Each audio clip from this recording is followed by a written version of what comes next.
to the Covered Podcast. I am your host, Mya-Karren, where we discuss women and how we are showing up in the world. Although she needs no introduction, let me tell you a little bit about our guest today. Nona Jones is a woman with many talents. She is a motivational speaker. She travels the world and she empowers women. Nona is a wife, a mother, a woman of God, and a best-selling author. Please welcome Nona. Hello, how are you doing? Thank you so much, Nona, for having this conversation and your willingness to have this open and honest conversation. So, you are known in many circles, you are very successful, and you are known for many things. But what some might not know about you is that you got a BBL, which is also known as a Brazilian butt lift. I Yep. wanted to have this conversation because this is still very prevalent. We Mhm. have women, we even have young women who are looking for a certain aesthetic. They are looking for attention, they are looking for love, they are looking for validation, and they are looking for acceptance from external sources. They are not looking within and they are not talking to the man upstairs. So I just wanted to have this conversation with you. I remember in another conversation or another interview because I kind of want to set the stage. It seems like to me it's very important for people to understand what brought you to getting your BBL. So I Sure. remember in one conversation you were talking about how your mother did not want children, but I also remember you talking about how within your childhood there were some very traumatic things that happened to you. So I just kind of want to Mhm. start there, but I do also want to say that we do have some young listeners here on this podcast. So if you Mhm. are that young listener, please in this beginning of this conversation, please listen with an adult, a guardian, someone that you trust so you can ask questions. Or if you have experience what Nona is getting ready to talk about, please seek help. So, Nona, the stage is yours. Sure. Well, first of all, thank you for having me. Of course. I so enjoy the opportunity to get to talk about my life and get to talk about the things I've learned as a result of the decisions that I've made. And so I will absolutely get to the BBL in a minute. But as you referenced, I had a very challenging childhood. I am an only child. And my mother's boyfriend assaulted me at the age of 5 and repeatedly abused me for years. And I was about maybe 7 years old when I finally worked up the courage to tell my mom what was happening. And she had him arrested for what he did. And I thought that everything was over. I thought it was done. But on the day of his release from jail, she took me with her to pick him up and brought him back home. And so the abuse basically picked up where it left off. And my mom, she became physically abusive. She became verbally abusive. So it was just a really, really, really challenging time for me, so much so that I tried to end my life at the ages of both 9 and 11. I didn't have language for it then, but I do now. I've even written a book about it. But I experienced such severe rejection, abandonment, abuse, shame. There was so much that I experienced in childhood, and a lot of it stemmed from the belief that I wasn't worthy of love. I mean, I looked at my mother, who was my primary caregiver, and the decisions that she made by essentially choosing my abuser over me. And Yes. that kind of created like a primary identity fracture where I saw myself as disposable, I saw myself as unwanted. And I think that became really the ground, that became the soil that my adult identity grew in. So yes, I was very successful. I had a lot of success in my career from an early age. I was appointed to an executive role at the age of 23. My career kind of went up into the right, ending in a C-level role for a major tech company. And all of that was great. But I've said this so many times as I have traveled around the world, success does not inoculate you against insecurity. People think that insecurity is a function of self-esteem. And so they think, well, if you just think better of yourself, then you will not be insecure. But in fact, insecurity is not about self esteem. It's really a question of what is your identity secured to? What do you derive your sense of worth from? What do you define yourself by? And for my purposes, I took my worth from achievements and accomplishments. I took my worth from compliments, from being wanted by men before I was married, and of course by friends wanting to be invited, wanting to be included included. So there was all of these kind of external markers, which I think really lent themselves to ultimately making the decision to get that procedure. Now, I should say, from a young age, from a very young age, I was made fun of because my butt was always like flat, you know. And as a Black woman, we're expected to be voluptuous and have curves and all Yes. of this. Well, I did not have any curves at all. And so I had a very deep sensitivity to the fact that people made fun of me having a flat booty. And so by the time I got old enough to be able to actually buy a booty, I decided that's what I'm going to do because I essentially wanted to rid my mind and my heart of the voices from my past that were telling me that I wasn't pretty, I wasn't good enough. And so, between that and the shame from childhood, I felt like if I just get this procedure, then that will fix everything. Well, as I was actually flying to Los Angeles to get this procedure done, I heard the Holy Spirit say, like audibly heard the Holy Spirit say, if I wanted you to have a booty, I would have given you a booty. I didn't give you a booty to keep you humble. And I I was remember just you from like, your interview. I remember yeah, you I because was that was like, going to be well, my next question because you yeah, talked about you're going to be, well, Lord, I'm going to be humble with the booty. yeah. What I does was that like, mean? I'm going to be humble with a booty. What did so when you said that, and I know that there was a lot of mental gymnastics that came with that. Mhm. But when you said that you were going to be humble with a booty, what did you mean by that? Did you mean you weren't going to be showing it off? Did you mean No, it wasn't what does even that that. mean? I just basically meant that because I would say that I have always been a humble person in that I was never one to be like, give me the credit, give me the thing. Like I was never one to be like super like a show off or anything like that. So I just assumed that getting this procedure, I would stay that way. I would still be the type of person that was able to share credit. I would still be the type of person that like liked to work with teams and all of that. But I felt like I just wouldn't have that physical deficiency because in my mind, it was not only a physical deficiency, but it made me deficient as a woman. And so that's what I meant is I'm not going to let this thing change me. I'll still be the same. But what the Lord knew and what I now know is that wasn't the case because as soon as I got the procedure, it's almost like I definitely did not become arrogant. It wasn't that, but it was Okay. almost like I I felt like, okay, now I'm good. Now I'm okay because I had this procedure. It wasn't that I felt like I was good because I knew the Lord, or I felt like I was good because He had, when I was His enemy, He had chosen me and loved me. No, it's like I needed the procedure to make me feel okay. But funny enough, within, I don't know, not maybe 8 months at the most, because I'm a runner. When I first got the procedure, my doctor said, you're going to have to stop working out as vigorously as you do because it's a fat transfer procedure. And if you keep working out that vigorously, you're going to burn off the fat. And I was like, well, I'm not going to be unhealthy and have a booty. So I decided I was going to run. I was going to keep doing what I was doing. And yeah, within about 8 months, I burned it off. So it was a waste of time, a waste of money. And it was basically just disobedient. God told me not to do it. But I figured if only I could get this thing, then I'll finally matter. Wow. That and I remember you also talked about in one interview, you actually found, I believe it's the Kardashians' plastic Mhm. surgeon. Is Yeah. that that's who did your procedure? Yeah, now I should say they have many plastic surgeons, but the one who, specifically, specializes in that procedure, yes, I found him. I did some investigation, so I found out who it was. Okay.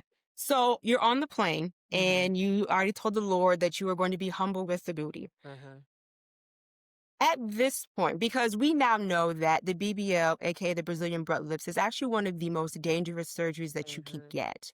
I'm pretty sure you had done your research. Yep. You had found the Kardashians' doctor.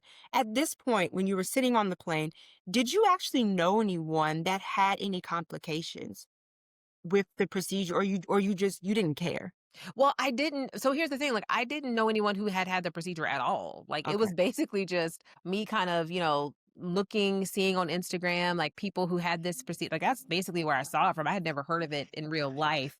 So Okay. no, I never knew of anyone that had any complications. Plus, many times the complications that I've heard of have come from kind of sketchy situations where Mhm. somebody maybe Yes. went out of the country to get the procedure, or maybe they went down the street to somebody's house to do Yes. the procedure. You know what I mean? And Yes. so I wasn't as worried about that. But on the other side of it, I recognized just how it was disobedient to God, and his design. Like, again, if he wanted me to have that, he could have given it to me. There was a reason that he didn't. And I think going through that process was good because now I do have the ability to kind of speak to the motivations behind it. It isn't, I think some people think that it's just vanity. Like, oh, people want Okay. to get that because of vanity. No, a lot of times people get that procedure because they have been made to feel like they are less than because they don't have this thing. And so it ends up being a response to insecurity. And that's at the base of it. It's not just, oh, this person just wants to look good. It's like, no, they've been made to believe that they don't look good. And so they're getting this because they think that that will somehow fix a deficiency that they believe that they have. And so that's more at the identity level. Okay. And that does make a lot of sense. I do want to bring up two topics. So the first one, kind of like a hot topic, I think this was a couple of years ago. I'm not sure if it popped up on your feed, but it popped up on mine. There was a young lady, I believe it was on TikTok. She went viral because she talked about how she was going to get a Christian BBL. Hmm. Are you familiar with I this? am not. No, I've not heard that at Okay. all. So it was a young lady, basically, she wanted a BBL. She wanted it really badly. And just like you were talking about, it stemmed from insecurities. She called it a Christian BBL. Now, I'm going to assume the reason why she was calling it a Christian BBL is because she was still going to be covered. Okay. What are your thoughts on that? That is very interesting. I had not heard of that at all. I think I will just say in general, we have to be really, really, really careful about attaching the label Christian Yeah. to a thing, right? Okay. Because what that almost does is it puts our faith in a secular context. And so there, because the word Christian in and of itself, it's two parts. Christ, of course, Jesus Christ, and then the suffix IAN, which means of or belonging to. So that word Christian means belonging to Christ. And so in order to have a Christian anything, that thing has to belong to Christ. So even when we say things, I'll just use the political context because it's so salient right now. When we say the party of Christians, we're saying that this party belongs to Christ. But unless that party's platform is literally like precept by precept, line by line, the holy word of God, it is not a Christian political party. So I would say that idea of having a Christian BBL becomes a challenge because now we're basically saying that this surgical procedure is of or belonging to Christ. And so I would not say that that necessarily goes together. Now, you can be a Christian getting a cosmetic procedure, but I would not say that that makes the cosmetic procedure itself Christian. That makes sense. It was just, I just wanted to hear your thoughts Sure. because when she put on the Christian part, I know for myself, typically when people think of BBLs, when people think of Brazilian butt lifts, they start going with the TikTok and the Instagram baddies. Sure. And they're not typically covered and do not typically have the best intentions. Mm, Now, another one that I want to talk about, this is actually from the Daily Mail. This happened in September. Very mhm, unfortunate situation. I'm not sure if you've heard about it. There was a young lady, and there's a little bit of conflicting information, but I want to bring it up because it's what we're talking about. It was a young lady. She was turning either 14 or 15. It was for her birthday. Her mother allowed her boyfriend, a plastic or her boyfriend was a plastic surgeon. She allowed her daughter, like I said, there's conflicting information, for either a butt lift or for a breast augmentation. hmm. The young lady had severe complications and she died. And Wow. I wanted to bring that up because just like you were talking about the insecurity and just like I was talking about the young women, I'm Yeah. trying to get in the mind frame of the mother who would Mm, allow her 14-year-old daughter to do something like that. And I'm just mm, that to me, the fact that she lost her life, she was willing to risk her daughter's life yeah, for an aesthetic. And you were talking about insecurities. yeah. So my question to you is because you said the first time that you heard about it was on Instagram. Mhm. How much did social media play a role outside of the insecurity and outside of the stereotype of, Black women having bodies? I've been Yeah, skinny my entire life. yeah. How much did social media play a role into your decision to get a BBL? Oh, a ton. And let me also say, I did not hear about that story, but I could imagine. So I have two boys; they're 15 and Yes. 12, and I could imagine that as her mom. I don't have any daughters, but part of what probably motivated her to let that happen was the insecurities of our children. As parents, we don't want our children to hurt. We just Right. don't. And so I imagine that a lot of that went into her calculus as it came to making that decision for her daughter. And so my heart goes out to her because I can only imagine just the trauma that she's experiencing, having lost her daughter in that type of a way.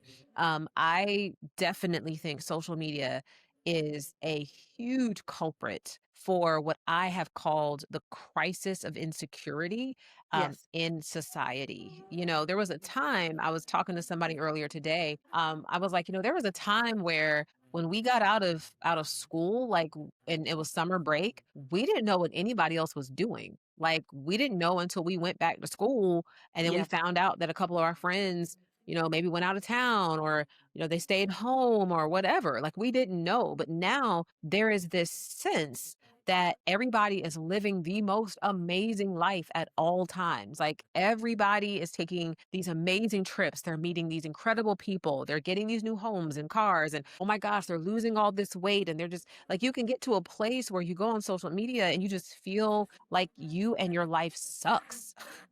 And I think that's because everybody shares their highlight reel. Everyone's Yes. constantly sharing their highlight reel. And if you don't know that about social media, then you will assume that something is wrong with you. And having worked in social media for 6 years, I worked in that industry. Even I fell, subject to that because I'm like, wow, look at how amazing everybody looks. And then you look in the mirror and you're just like, look at how I don't look like that. Let me see what I can do about it. So I think that we have to be really proactive about guarding our hearts and our minds, even against what I call the fiction of social media, because it isn't real. People just post the highlight reels. They post the day they got engaged. They don't post about the day they got divorced. I've seen people, and I'm asked about their husbands or their wives, and they're like, oh, yeah, we got divorced. I'm like, I didn't know that. Like, you never posted that. I just Right. saw the wedding pictures and you go back to their profile and now the spouse is missing and all of a sudden like you didn't even know. Same with getting the new house. Nobody posts the day they got evicted. You post you got the new car. You don't post the day it got repossessed. And so you end up with this distorted idea that your life is not as good. So I think we just have to know that what we see on social media is not real and we have to not base our reality on other people's fiction. And so I definitely fell victim to that, my own self. If I had it to do all over again, I would have never gotten that procedure.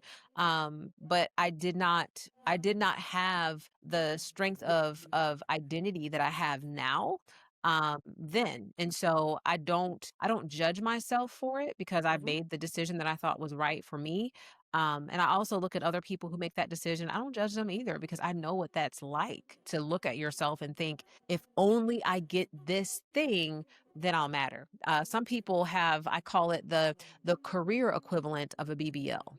They think if I just get this promotion, Okay. then I'll matter. Other people have the relational equivalent. If I can just be with this person, then I'll matter. Like at the end of the acquisition of a thing is the idea, well, if I get that, then I'll matter. And that is the lie. The thing isn't the lie. It's the belief that once I get the thing, then I'll matter. So it's the intention behind it, or the Absolutely. intention behind what you are seeking. Yeah. Yeah, Okay. because you think that that thing is going to complete you. You think it's going to fulfill you.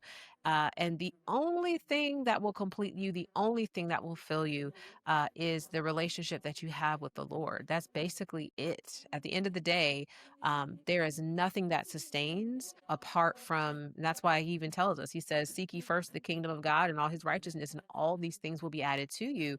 once you pursue the kingdom of God, you realize just how trivial all this other stuff is. Absolutely. Okay, so within that time span, you were on the plane, you got your BBL, you said, I believe, 8 months, and then you were back to a pancake. Right, right. Within those 8 months, was it everything you thought it was going to be? Not really. Like, at first, getting the procedure and kind of looking at the results, I was like, all right, yes, finally. But I think as the days went by, and that's why I say, the acquisition of stuff doesn't heal what's broken within Right. So after maybe a couple of weeks, I still had to grapple with the idea that, hey, I'm not enough. I still had to wrestle with the fact that my mom chose her boyfriend over me. I still had to wrestle with the different failures and disappointments and discouragements. None of that went away just because of the procedure that I had. So, yeah, it didn't really change much at all, but I just assumed that it would. That's why I paid for it. And that ended up being the lie. So essentially, it was a band-aid. You know what? I don't even know if I would call it a Band-Aid. Like I would say it was a topical treatment, Okay. like you just sometimes put the little what's it called? Is it Neosporin. bacitracin or the yes. Like Neosporin, you kinda put that on there and but you're gonna have to keep putting the Neosporin on there. It's not just a one and done. Yeah, I would say it was a topical treatment that did not fix the wound and it did not heal the infection because that was insecurity. And there's nothing that you can accumulate around you. There's nothing you can do to yourself that's going to fix what's broken within yourself. That was my revelation. Okay. And then as far as the procedure itself, because like we talked about earlier, we've all heard about the complications. What was the experience? Did you have any complications? What was I the didn't have any recovery process? complications. Yeah, I Okay. didn't. The doctor was good. His team was good. I paid probably 3 times more than most people pay, but that's because I wanted to go to the best, to get the safest, to do all that. I wasn't willing. I know there are some people who they just pay like a few $1,000s, and it's like Yes. no, he was not cheap at all. I literally could have bought a brand new car for how much Wow. that cost. But I wanted to make sure that if I was going to do it, that was my first surgical procedure. I'd never had surgery before, and so I wanted to make sure that it was someone who was reputable. So I was willing to pay for it. Okay. So yeah, I didn't have any complications, thankfully. Okay. At this time, were you married? Yes. Were married. Okay. Yeah. What was the conversation? Was this just you woke up one day, y'all are having pillow talk? Guess what, honey? I'm getting a BBL. What was So the I conversation? Here's what's funny about this question. So my husband, of course, when he met me, I didn't have a booty. It was just Pancake? me, right? Yeah, pancake situation. But he loved me and he married me. So he never like asked for me to do anything like that. So when I even brought it up to him, he was just like, "Why? You're beautiful. Like why do you want that? Why do you need that?" And it was hard to explain because when you've never been made fun of for something that you can actually change, you just can't relate. But I got to a place where I was able to convince him, and he said, "Well, honey, look, if it's going to make you happy, then, I'll support you." He was like, "But I just don't think you need it." And so he supported me just because he Okay. wanted me to be happy. But even throughout the whole process, and thank God, even after losing the whole thing, he was still like, "Look, you're just as beautiful to me now as you were when I met you. So it's fine." Was there any because you said that he wanted you to be happy. Was your husband, I'm pretty sure he was, but just for the audience, is your husband aware of your background? Was he aware of what happened to you? Yeah, yeah, Okay. he knows. So I guess, and even with himself, maybe he wasn't thinking maybe therapy or maybe you should talk to someone before you take this big step. He just wanted you to be happy. Absolutely. Yeah, and I mean, I think in our community specifically, at least at that time, therapy wasn't a big like Right. conversation. It's It still wasn't taboo. Yes. yeah, it was something that people did, but you just didn't think about it. So yeah, it never even occurred to me to go talk to somebody about how I was feeling. I just figured, well, this will be the solution, Okay. and then everything will be okay. And so yeah, that wasn't even a talking point. Okay. So as far as your husband, career wise, I believe he's a pastor. Yeah, yeah, he's a Okay. pastor. So that means you are a first lady, or Yes. you were at one point. Yes. Did anybody at what was the talk? Did anyone notice? Did anybody say anything? Was there any judgment? Were people even aware?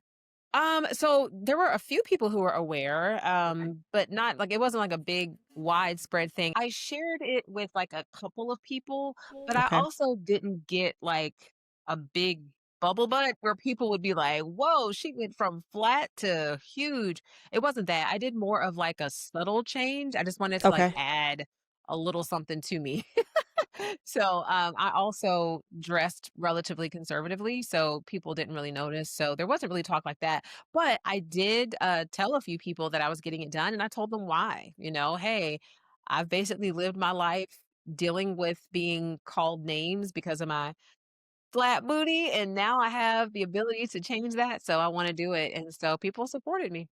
People supporting. Okay. Mhm. So looking back, because I know earlier you were talking about when I referenced the Christian BBL and you Yeah. talked about secular. Do you think, looking back, that some of the people that you told, the reason why they supported you is because it's just so mainstream, even within, unfortunately, the church, even with even within the Christian world? I don't know if it was that. I think they understood. Okay. I think when you have, so for example, let's say that you have a really large nose and you've been made fun of your whole life. You've been called snuffleupagus, you've been called mastodon, you've been called all types of names. And then you get older and you have the capacity to get some sort of procedure to like make it normal. Most people wouldn't say, "You're wrong for that. You need to love the nose that you have." People wouldn't do that. They would just be like, "Go girl, whatever makes you happy," especially if that's an area of insecurity and you can do something about it, then have at it. But you will still need to deal with the underlying beliefs that you're ugly, because that doesn't go away just because you change something physically. The beliefs that we have in our heart are not necessarily excised just because we make a physical change. And so, yeah, I didn't get any blowback. I think people just understood because everybody had their own insecurities too. And I'm glad that you made that distinction because I was thinking, you were going to go from a pancake to like a Beyonce or a Oh, Nicki no, no, Minaj. So, so no.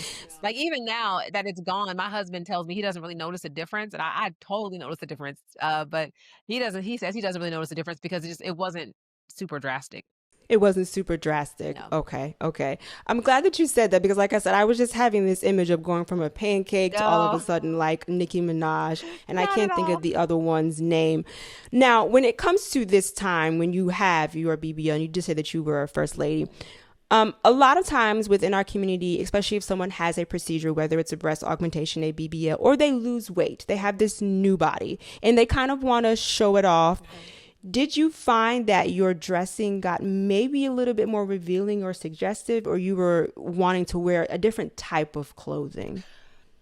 It wasn't so much that my dress got more revealing or suggestive. I think that because my proportions changed a bit, my clothes, the way they fit changed Okay. a bit. And so I had to become a little more conscious of that, which was okay, well, there's certain skirts that I may not be able to wear the way that I could before because it might draw more attention.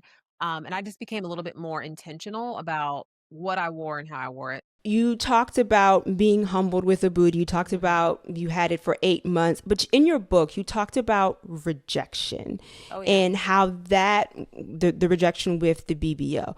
Can you expand on that a little bit? Because you talked about the insecurity, but you also talked about the rejection and you talked about if God wanted you to have a booty, Mhm. he would have given you one. Yeah. Well, I think it gets back to what I said before about, the beliefs that you have in your heart don't change just because you make a physical modification. The thoughts that I had even before the procedure were, I'm not pretty, I'm not wanted, I'm not good enough. And those were things that had been spoken over me as a child. Those were Yes. things that had been said to me by my mom. I had some of those experiences with other adults in my life, even kids making fun of me. And so, that really, I think, built just a rejection wound that I had hoped the procedure would fix. But again, physical modifications don't adjust your heart's beliefs. And that was something I didn't know either until after I did the procedure. And so now part of my ministry is trying to help people understand that. When you have your identity very secured in who God says that you are less vulnerable to the lies of the enemy. You are less vulnerable to even people's opinions about you, saying that you're not good enough, you're ugly, nobody wants you, you'll never be anything. Once you know who you are and you know that before you were formed in the womb, God knew you and called you and set you apart, when you know that for real, you are able to withstand rejection because you know that God can work it together for your good and for his glory. And so those are things I didn't know.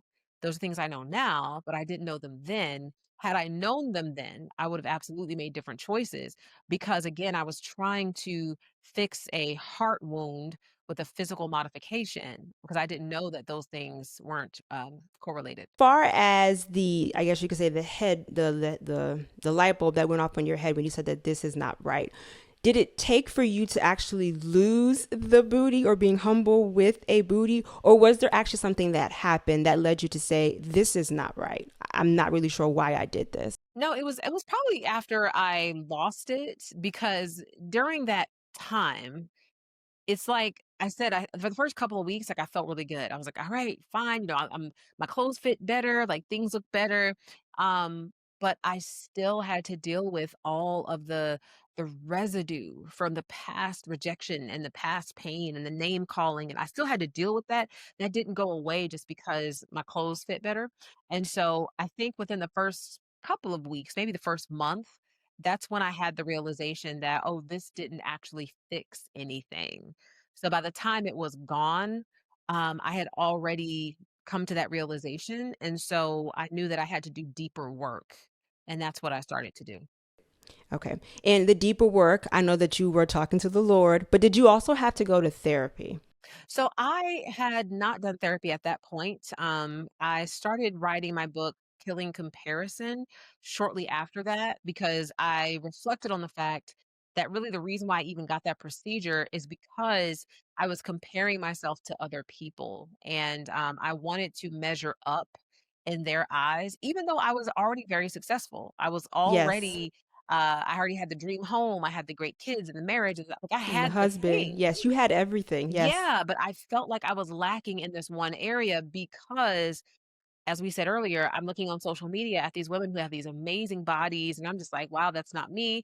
Even at the time, I had lost like 100 pounds just through eating right and working out, but I still felt like I was lacking. And so it was going through the journey of figuring out where that lie came from Okay. that led me to writing Killing Comparison because I realized that so much of insecurity is a derivative of comparing ourselves to other people, which is why the Bible says don't do it. You can either be inspired by looking at somebody else or you can feel defeated by looking at somebody else. And I was in a place of feeling defeated, and that just was not God's best for me. Okay. So you started writing the book. At one point or at any point, did you go to therapy? Because I know you didn't. No, mm-mm. Okay. So you, No, you the just talked to Lord the Lord. yeah, yeah. So since I was a child, I've had just a really strong sense of discernment. I've had a Okay. really sharp ear for the words of the Lord. And so this is because I didn't grow up in the church, but the Lord has just been an ever present presence for me. And I've heard his audible voice my entire life. And so what some people might have needed therapy for, I was really able to hear the wisdom of the Lord about. So even, Okay. I did do a therapy session. This was, I think, December of 2023. I went to do it. It was like a 3-day intensive, and I'm sitting there and I'm talking to the therapist and I'm sharing my life, sharing the things that I've learned and, insights that I have just about things, the choices I've made. And he even said, he was just like, I've been in this practice. He's a psychologist. I've been in this practice for, decades now. And he said, it's amazing just how much self-awareness you have. He said it's Wow. that's Okay. very, very rare. And that is truly a testament to the Lord and how he has been just speaking to me my entire life. That is absolutely amazing. I do remember in one of your interviews you talked about, because you just spoke about discernment, even when you first met the man Mhm. from your traumatic experience, you said that you did not like him. Mm-mm. That was instant. Mhm. Yeah, he scared me. And I Okay. told my mom that, and she was like, "Oh, give him a chance. He's a nice guy."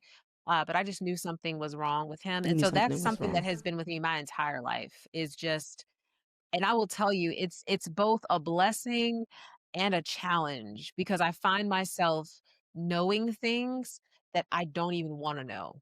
Like, there are things that Okay. I know where I'm like, "Oh gosh," because I wanna enjoy the moment or I wanna enjoy the person, and the Lord will show me some things, and I'm just like, "Ugh, now I can't enjoy this." Now you can't enjoy it. And so, yeah, discernment is a gift, but it can also be a challenge. Okay. So you didn't really go to therapy. You have always had this wonderful bond with the Lord, but you did say that you did go to like that 3 day Yeah. intensive. In order for you to either move on or in order for you to get past that, did you have to or have you forgiven your mother for choosing that man over you? Absolutely. So, Okay. forgiveness is, it is crucial to healing. It's not Yes. optional. Okay. But I think where we sometimes get things wrong is we get things out of sequence. So we want people who have experienced trauma to immediately forgive their offender when before you can even forgive someone, there are some steps that you have to take. Like the first thing you have to be able to do is you have to be able to process the offense. Like you have Okay. to be able to sit with it, think about what happened, how do you feel, give actual language to how you feel about it. Many times we don't even know how to describe how we feel. So knowing how to describe how you feel, and then we have to be able to make meaning of the situation. And that sometimes requires a bit of time to process it, to give language to how you feel, and to be able to provide meaning for it. And then after you've processed it, you need to be able to express how you feel to God in a very real, raw way. Not, curated, not praying these pretty prayers like, oh Lord, it's okay, bless them. I pray that you bless their territory. No, you need to be able to get before God and be like, this was wrong. I didn't like this. I didn't want to experience this. I don't even feel like I deserved this. I'm writing a book right now. This is my next book where I'm talking about how to heal your heart when someone's not sorry for hurting you. And a Mm. part of that is being able to pray honestly before the Lord. David did that. There's 150 Psalms. David wrote like half of them. And a third of the Psalms that he wrote are called precatory Psalms. These are Psalms where he's praying for vindication, where he's praying for God to take out his offender. Like he's praying very honestly before the Lord. And he always ends these prayers with saying, and Lord, you are my shelter. Like you are my refuge. I place my trust in you. So we process our offense, we express our anger to God. And then we have to trust that God will repay. Paul says this. He says, don't return evil for evil, leave room for God's wrath. We have to trust that God will repay. And then once we do all of that, then we make space to forgive. We want to just rush to forgiveness, and that's why you have so many people who are still bitter after 20 Mm. years of an offense because they never processed it, they never expressed their anger to God, they don't trust that God will repay, and so they're not able to trade their hurt for the rest that Jesus promises them. My yoke is easy, my burden is light. Come to me, all you are weary and heavy laden, and I will give you rest. Well, we can't do that if we don't even go to Him. We pick up the phone and call everybody and tell them what the person did, and Yes. rehearse what they did, and we never process it. So yeah, there's a path and there's a sequence. So I had to go through all of that to get to a place of forgiveness where I was able to release my mom from the debt of the pain. Forgiveness is like the last step, and that is so necessary because after you've processed the pain, after you've expressed your anger to the Lord, after you have trusted God to avenge, after you have been able to trade your resentment for his rest, then you get an opportunity to yield to the love required to forgive somebody. And so that's where I'm at, and that's necessary for healing. So we are going to leave that right there. So I do have another question for you in the last one, which I think is going to be very important. And I know you're going to give a very graceful and wonderful answer for this.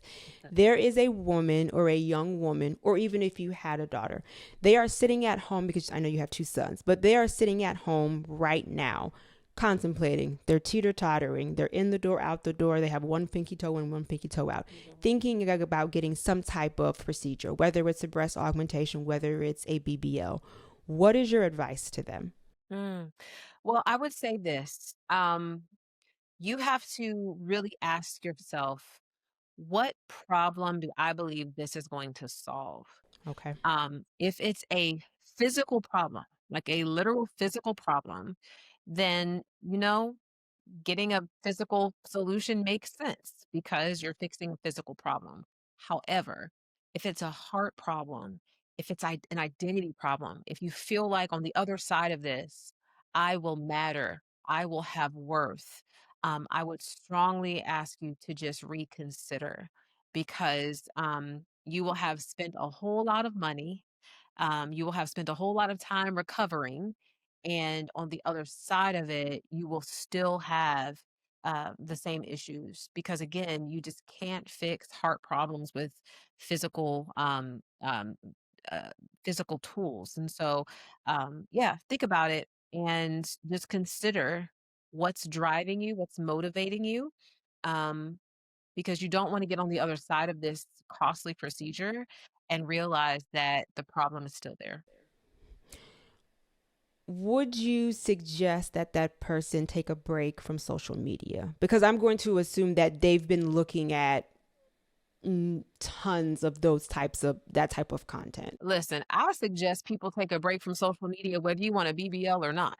Like, I think I spend very little time on social media. I have somebody who actually manages my socials for me, Okay. for that reason, Okay. because I, a couple years ago, realized I would leave social media feeling worse about my life than I did when I opened the Yes. apps.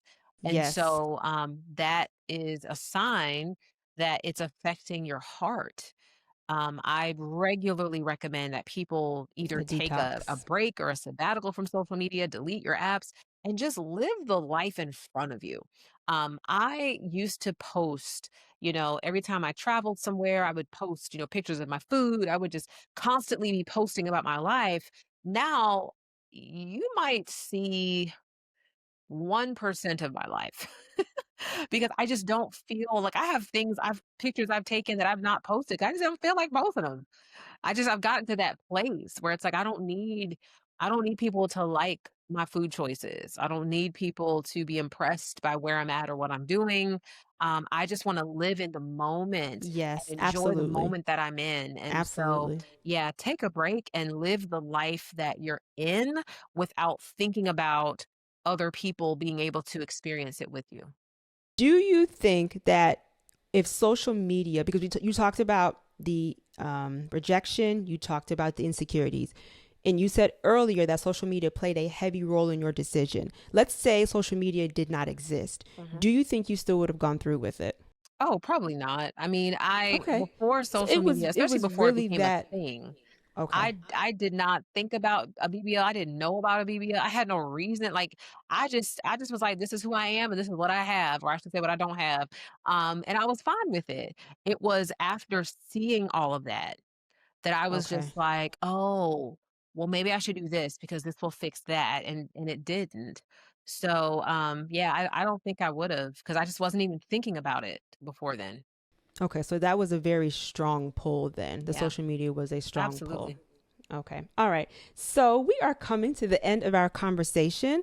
Once again, I do want to thank you, but you are the CEO of the company Inside Out Leadership.